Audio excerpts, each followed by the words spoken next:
We are live on a Monday night. Hey, what's going on, guys? It's Kevin Zwicker from Fast Count coming at you, and this is your Raw post show for June 16th, 2025. Now, guys, I'm going to broach on a pretty serious topic for a quick second that affects us all, right?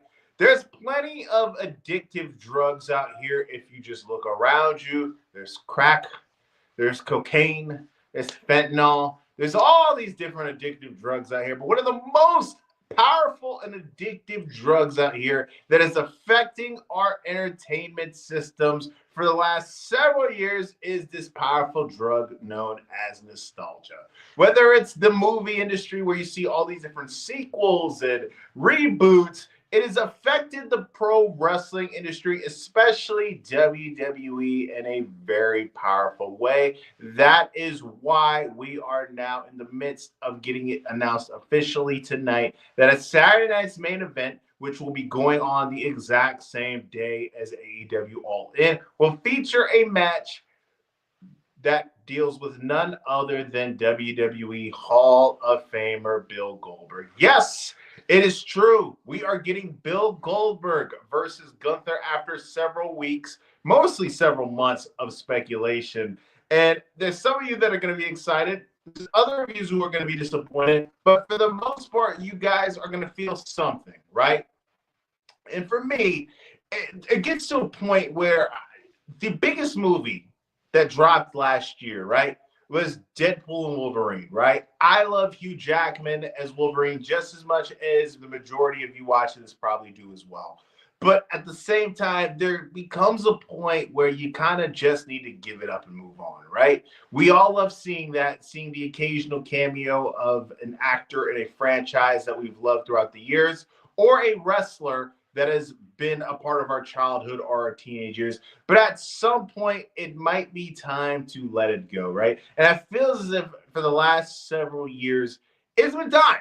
It has been time to let go of the Bill Goldberg WWE in-ring return experiment, right? And this is not coming from a guy who is a hater. One of my personal top 5 matches of all time was Survivor Series 2017, where we saw Bill Goldberg make his long-awaited return to go one-on-one with Brock Lesnar, where he defeated him in less than 3 minutes. So this is coming from a guy who is a fan of Goldberg. But at the same time, it's time for us to let it go, right? And I don't see where and who serves this outside of Goldberg getting that farewell match that he has wanted for so long. Who does this benefit? If Goldberg wins the title, you're going to have people extremely angry, and it'll just be a transitional title reign, right?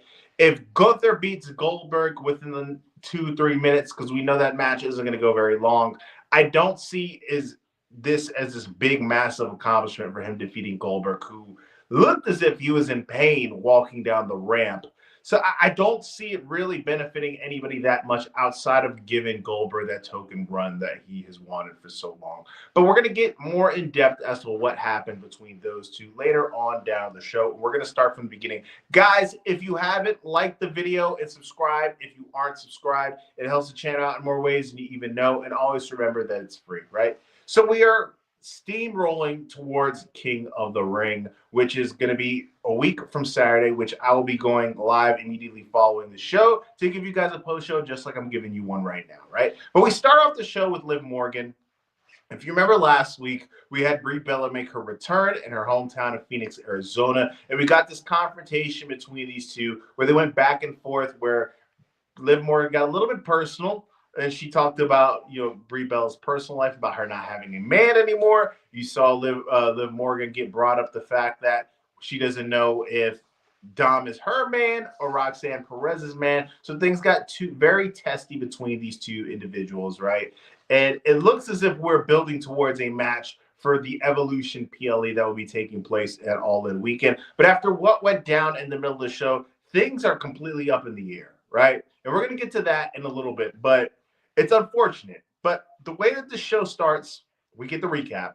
Then we have Liv Morgan go to the ring. She is accompanied by none other than Dirty Dom Mysterio. She starts talking about how this is her women's division. And the topic that we are going to be brought up at hand is going to be respect. Now, respect is something that Nikki Bella did not show her last week, and that's why she is watching Liv Morgan on the TV screen right now at her home, dealing with the bumps and bruises that she got after that beatdown that she got, right?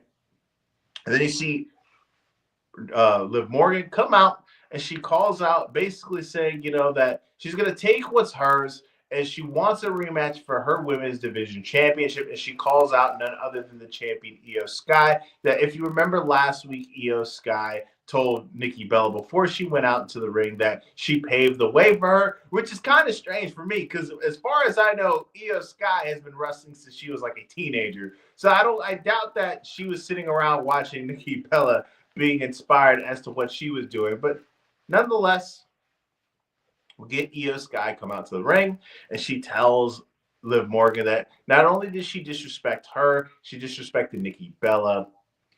And then she goes on to talk about that if she wants this women's division championship, she is going to have to earn it. Liv brings up the idea of why doesn't she just hand it to her? And then you have Dirty Dom backing her up like the simp that he is, saying you should just hand the title off to Liv Morgan.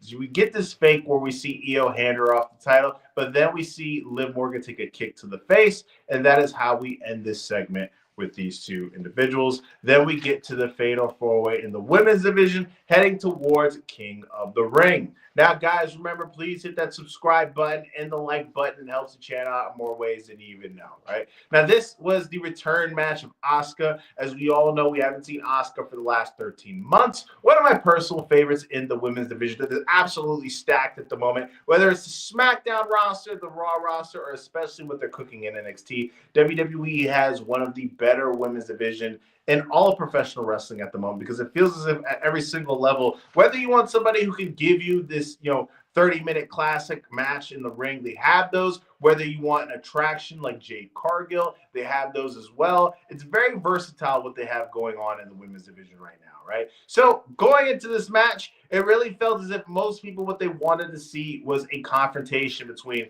the hottest women in the division right now, Stephanie McMahon, who, if you can be honest with you, is probably one of the hottest superstars, whether it's male or female, on the WWE roster at the moment, and Asuka, right? We wanted to see these two women really duke it out, and we got that throughout the match, right? We got little subtle teases, we got, a little bit of taps here and there, but it really feels as if later on down the line, it's going to be a really big match that we're going to be looking forward to seeing on one of the bigger stages, right? One of the key moments of this match is where we got Raquel Rodriguez lift up Stephanie McMahon, because we saw that moment where we saw Stephanie was teasing the Devil's Kiss, which is probably one of the most over moves in all of professional wrestling at the moment. I'm a fan as well. Shout out to my man Booker T. But we see her do this reversal where she's lifting Stephanie on her shoulders, right? And it looks as if we're not going to get the move, but somehow, some way, Stephanie is able to maneuver her body and contort it in a strange way, where we got the Devil's Kiss on the apron to Raquel. Then, like I said earlier, we saw multiple different occasions where we're seeing a little bit of bites and teases between Stephanie McMahon and Asuka. But at the end of the night, what we were able to see was Rhea Ripley make her return. She was able to cost Raquel Rodriguez this match, because if you remember last week, Raquel cost Rhea, and we were able to see Asuka take advantage of that, and she was able to move forward and go on into the Queen of the Ring tournament, advancing her way forward, right? Stephanie is going to be fine. She didn't take the pin. She's not advancing, but hey, they have bigger things for her in the future. Because like I said, doesn't matter if it's male or female, she's probably one of the hottest wrestlers in the game right now when it comes to the WWE programming. Next, we get a segment in the Judgment Day Clubhouse, which is something we see on a weekly basis. And we see Finn and JD ask Dominic basically where was he at. Dominic's been dealing with AJ Styles, and we've gotten this, really bad miscommunication between multiple different members of the Judgment Day. It really feels as if one member is on this accord, another member is on the other accord. So it feels as if everything is kind of discombobulated. And then we had, basically what went down is we had Dom agree to go and accompany JD at ringside. And we have Finn really, really just maneuvering his way and pulling the strings. Before that, we saw Liv try to get Raquel Rodriguez to accompany her for her match later on the night that we saw with her and Kyrie Singh. But after what went down with the beatdown that she got from Liv Morgan, we had Raquel really stall and stammer because she was saying that she wasn't medically cleared. And she's like, wow, I'm just going to do this myself. And then we have Finn basically coordinate with Roxy that says, hey, I know Liv said she didn't want any help, but hey, you should back her up, right? And we weren't able to see how that played out because of what went down later on the night, which I'm going to get to in a little bit, but that was an unfortunate scene. This is the main part of the show that I feel as if it's going to be the main takeaway that most people are going to have coming out of it, right? We have Gunther come out. He has the pyrotechnics. All the fireworks are blowing. You have the championship. He has the suit on. He goes on to talk about how, he's really mad about this, but he admits that at WrestleMania, Jey Uso for one night was the better man. But after that, that was a one-night thing because if you've noticed, all the other occasions, Gunther was able to overcome Jey Uso, right? And he says he hears all the rumors about what's next for him and what's coming. Then you start hearing the crowd start rumbling and have the Goldberg chants. We hear him talk about no, I'm not here to talk about, rumors and what's going on. I'm here to talk about facts. And then he starts bringing up, Seth Rollins and the briefcase. And then he is interrupted by none other than WWE Hall of Famer Bill Goldberg. Now, this is painful for me to say. I don't take any glee when I mention this, but I'm just going to be real and call it how I saw it. It looked as if the man was in pain walking to the ring. Right? And if you've been keeping up with the interviews that Goldberg has been having throughout the last couple of weeks, he's talked about how for years he hasn't really been able to lift up his shoulder, to the full extent. He's been training really hard and his body is really beat up at the moment going into this ring. And that's concerning. Very concerning for me. Because if you guys really sit around and think about Bill at 100%, we had that incident in Saudi Arabia with The Undertaker, where Bill almost paralyzed the man because of how he dropped him on his head, because of how concussed he was doing that thing where he slams his head into the freaking door, which I get it from a football standpoint. It's pretty badass, but let's be real here. Let's just be real, right? We have Goldberg come out. He tells Gunther that, he's proud of him. He's congratulating him on his big win. And then he brings up their confrontation that they had at Bad Blood, which took place in Atlanta, Georgia, hometown of Big Billy. And then he brings up, he's like, we started this in Atlanta in Bad Blood, and we're going to finish this in Atlanta for Saturday night's main event. And then he tells Gunther that he is next. And that is how we end this segment between Goldberg and Gunther. Now, it was inevitable, right, that we're going to get this match. Whether you're excited about it or not, it's going down. We all knew it was going to go down at one point. But my thing is this. The way that he was walking down to the ring, like I just said, it looked as if he was hurting. Very much so. So I can't imagine how he is going to be able to react and how his body is going to be able to withstand all those different chops that Gunther is going to give to him, to his chest, whether Gunther is going to slam him. I don't know. And for not just a wrestling fan, from a human being perspective, we are, especially from a male, all of us are extremely prideful. We don't know when it's time to give it up. We don't know when it's time for us to give a helping hand or pass the baton sometimes, especially for athletes, right? I don't want us to have this match and want things to go down where the guy gets seriously hurt because he wants to end it on his terms and end it the way that he wants to do it. Now, I can't imagine this is going to be a long match. This is a way for them to sell tickets for an event, because Saturday night's main event, it's really been able to be a show where it feels as if it's a preview for the bigger events, and for them to put Goldberg on this show, give him go up against All In. It's a nice way for him to be able to end things on his own terms in his hometown. But hey, hopefully nobody gets hurt. I can imagine people's heads exploding if Bill Goldberg wins, but I don't think that's going to happen. But then again, I could be completely wrong because I thought there was 0% chance that he was going to beat the Fiend, and it happened, right? So who knows? Professional wrestling can be very unpredictable. Guys, please remember to hit the like button and subscribe if you haven't. It helps the channel out in more ways than you even know. But my thing is, what do you guys think, right? Are you guys excited for a return of Bill Goldberg? What is your feelings? Are you somebody who wants to see this match? Are you somebody who has no interest in this match? What are your thoughts going into this Saturday night's main event that has now become official that we're going to get Bill Goldberg versus Gunther? What I find is funny, too, is Charlotte gets accused. We see this phrase thrown out a lot when it comes to Charlotte. Charlotte in the bank.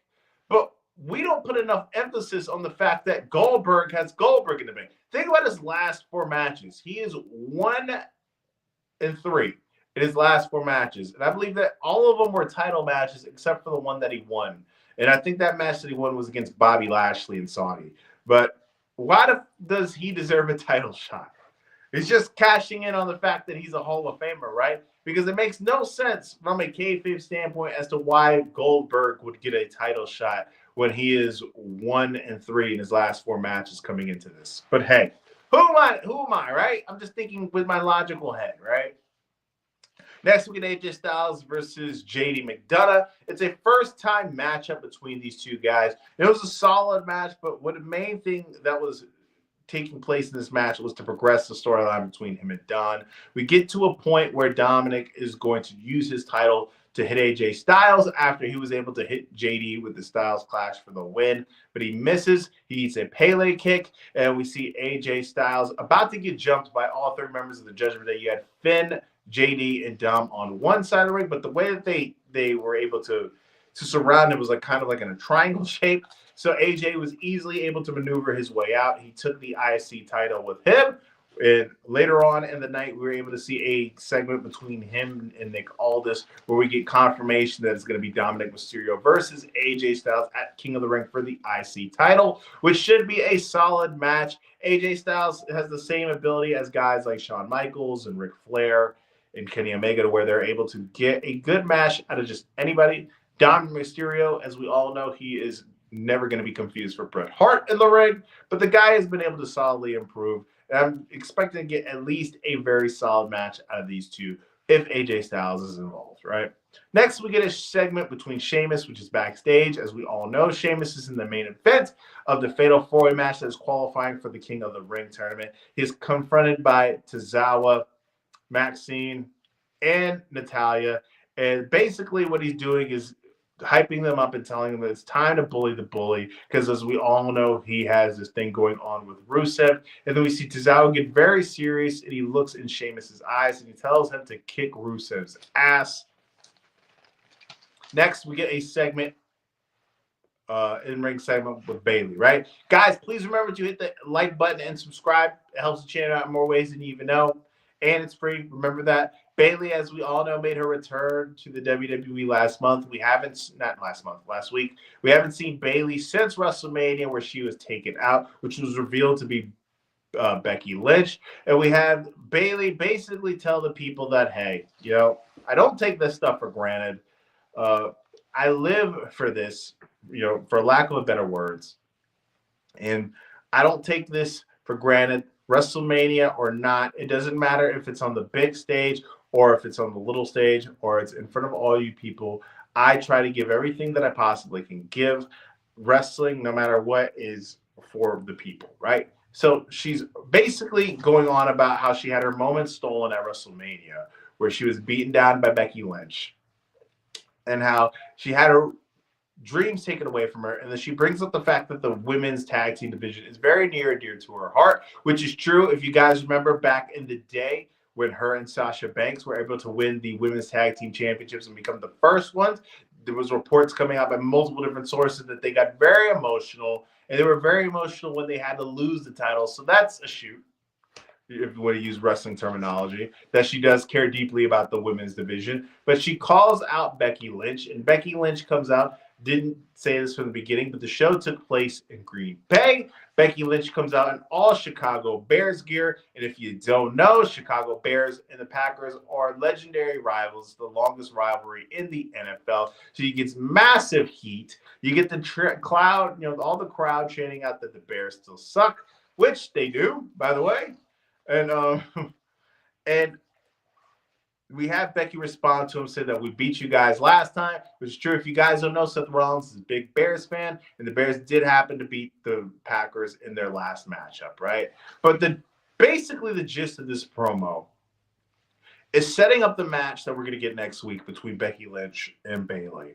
And what's going through is just the difference between these two individuals, right? Becky has become somebody who's become very selfish. As we all know, Bayley is somebody who tries to bring her friends along for the ride, i.e., her famous friendship with Mercedes Moné and Trinity as well. And you have Becky basically talk about how, you fight for the people, but eventually the people aren't going to fight for you, right? When I took you out at WrestleMania, nobody really gave a damn about you. They were just happy to see me back. And you do all this fighting for the people, but eventually the people turn their back on you. And we end this segment with Becky Lynch trying to sucker punch Bayley, but Bayley is able to get her get back. And later on in that same segment that I was talking about with AJ Styles and Dominic Mysterio, where they were able to confirm their match, we got a confirmation that we're going to get Bayley versus Becky Lynch next week. And in that segment, we saw Lyra Valkyrie get the attention of Bayley. And as you all know, that was who Bayley's partner was supposed to be at WrestleMania before Becky Lynch took her place. And then you see Bayley basically, confesses like, it's my bad for ghosting you. I really wasn't talking to anybody then when I was going through my injury. And I'm sorry for this. As we all know, Becky and Lyra have been involved in this feud for the title. And you have Lyra say, basically like, no, I get it. You're looking out for yourself. But hey, if you do win this championship, I'm basically going to have to look out for myself. Next, we get a backstage segment with Jey Uso, where he's getting interviewed in his locker room. And we see Jey Uso basically say, Gunther has my respect. I happen to think that I have Gunther's respect. And in my book, we're 1-1, which I don't know how that is when Jey lost to him multiple different times. But we are going to have to run this thing back. I know that Gunther has his mind on Goldberg and he has his mind on Seth. But if this is what it's going to take for me to get me to settle this thing with Gunther to win this King of the Ring tournament, then so be it. And then he does his famous Yeet Man sit there and do his little Yeet Man thing, right? Next, we get Liv Morgan versus Kairi Sane, right? Before this could even really kick into high gear, we see Liv Morgan suffer an injury. And at first I thought, well, maybe this is a storyline. But when you can kind of tell where it's real is when they immediately cut to commercial and they don't show the person who got injured on screen. That's exactly what we got, right? And that's unfortunate. Anytime you step foot in the ring, you risk getting injured. I mean, we all know the famous occasion where Vince McMahon walked into the ring and tore both his quads at the Royal Rumble in 2005. So anytime you step into the ring, you're risking your health, right? But this was like a common takedown. And Liv just happened to, land awkwardly on her shoulder. It came back after a break that she separated her shoulder, which is no bueno. If anybody has had any shoulders injuries, which I have as well, I broke my clavicle when I was a teenager. Spent about like 6 weeks in a freaking sling. Painful freaking injury. And the fact that now that Liv has a separated shoulder, that's something that doesn't heal overnight, right? It's going to be an extended amount of time before we see Liv Morgan back.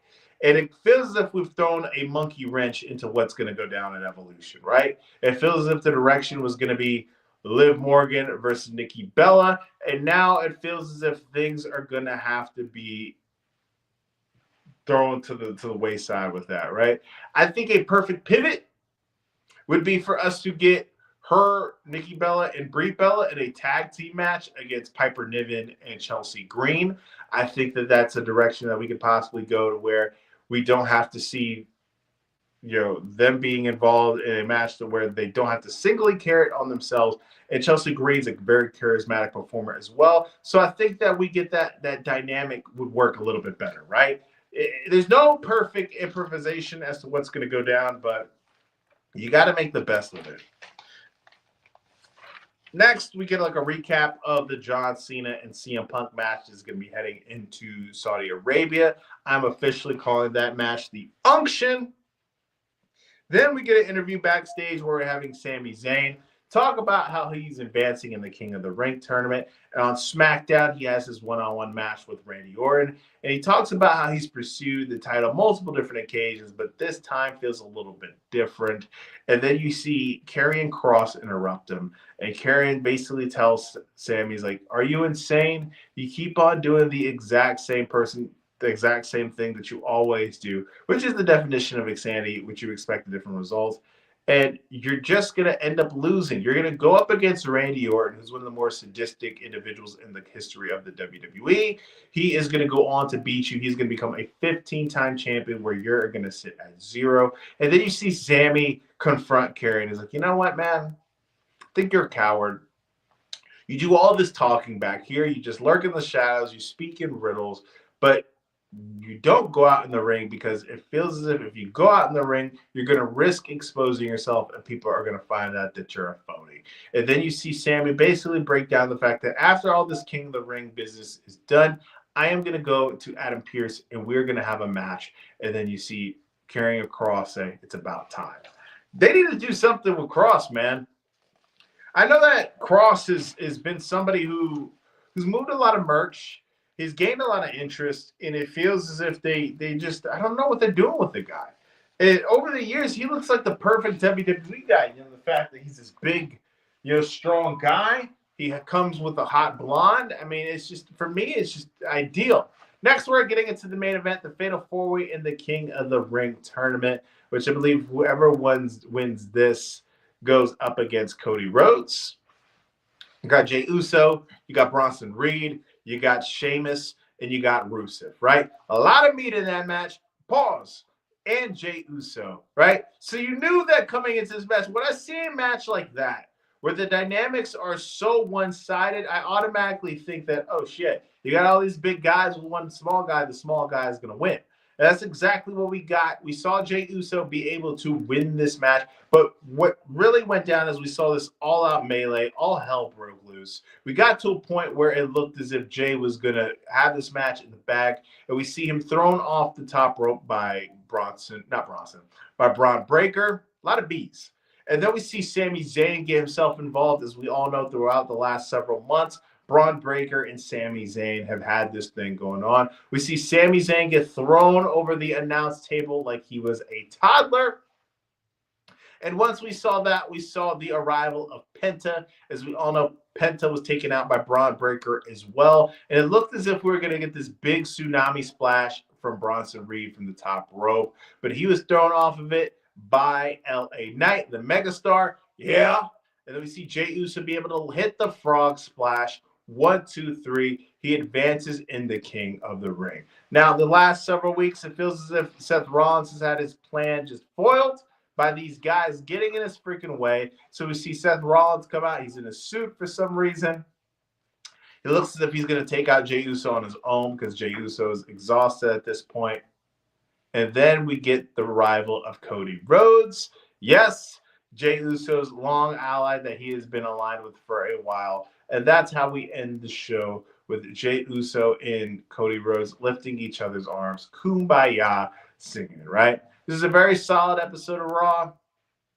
I like the fact that it's much shorter than SmackDown. I don't think any wrestling show should be 3 hours. And I feel like the fact that it ended quickly, due to the fact that, unfortunately, Liv Morgan was hurt, it made the show go by a little bit faster, right? Which, it sucks for Liv. Like I said, they're going to have to pivot as to what they were going to do at Evolution, because it was very obvious that was going to be the direction. But Jey advances in the King of the Ring tournament. If I was booking the show, I do feel as if Sami Zayn somehow, one or another, is going to be in the finals, because he is an Arab American, and not American. He's of Arab descent. He's not Arab. He's Canadian, right? He's of Arabic descent, and you're going to want to have that a person of that descent to main event this match at King of the Ring. Cody Rhodes, I feel like anytime he's involved, he somehow should be in the finals. I don't know how the brackets are working out, but somehow, some way, that should be the way to go about it. I know that there's a possibility of maybe seeing Jey Uso versus Sami Zayn, but I feel like that kind of cancels each other out at the same time. It's gonna be an interesting couple of weeks as to how we're gonna get there, but we're gonna get there. But guys, before I head out, please remember to hit the like button and subscribe if you haven't. It helps the channel out in more ways than you even know. I'm going to be back on Wednesday night for the post show for AEW Dynamite. And like I said, I'll be at the post show. I'll be having a post show for King of the Ring.